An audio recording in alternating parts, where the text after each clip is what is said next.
Ang. A cup of holy water was poured on the wound, and the next second, the wound miraculously healed. Seeing the holy water's magic, the man immediately filled a cup and drank it. Within seconds, his body started to change, quickly growing white hair, and his face aged 10 years. He intended to drink a cup of the elixir of immortality, but after drinking it, he became older and older. In less than 30 seconds, he turned into the skeleton. Seeing he was about to die in the northwest, wanted to take the woman with him. The man behind, seeing this, immediately ran over to grab the woman, saving her life. Good. The protected person will not be harmed, but Zidane just doesn't believe it, so he scooped another cup from the pool. At this moment, he was stunned in place, then placed the holy grail on the ground, waiting for a fated person to drink the holy water. Until the next year, the cave had turned into flat ground. Unexpectedly, the holy water was still in place. The man, who was thirsty in the desert for days, just wanted to get up, and suddenly the cup emitted a white light. The next second, the man turned to ashes. Seeing his friend become a pile of ash, Xiao Hui didn't care about anything else, and directly walked to the holy grail. Thinking it's better to die than... Then he gripped the holy grail tightly, and strangely, he did not turn to ashes. It turns out, Little Black is the once-in-a-lifetime Caverina. Then he drank the holy water, and just as he lay there, enjoying the health benefits of the holy water, a miracle happened the next second.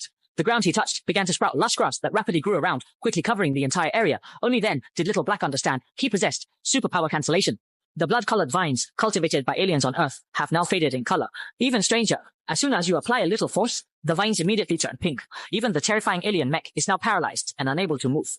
Darshan initially thought humans had defeated the alien monsters, but when he stepped forward to ask, the soldier said he also didn't know what happened. Just as Darshan was about to ask other soldiers, an alien mech appeared again in front of them, which scared everyone into hiding among the survivors. However, at that moment, Darshan surprisingly found that the crows could easily fly onto it, proving that the mech had lost its shield. Then, he eagerly shared this discovery with the captain. When the captain turned to look, he immediately noticed the problem with the mech, and quickly ordered a counterattack. Sure enough, the once indestructible mech now had no ability to fight back. Seeing this, the soldiers accelerated with ambition through their annual application.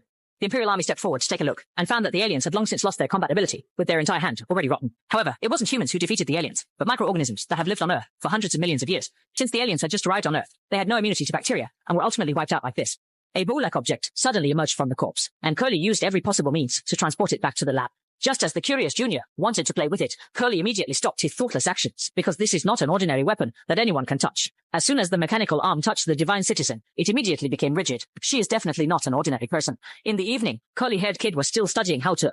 When in use, the lights inside suddenly flickered, and the mysterious place beside her started to shake as well. With an excited heart, Curly removed the white cloth, thinking he had gained earthly approval. Looking at the artifact in front of him, he couldn't help but reach out his hand. Unexpectedly, as soon as he touched the real blade, a huge energy burst forth, flinging him 90 meters away.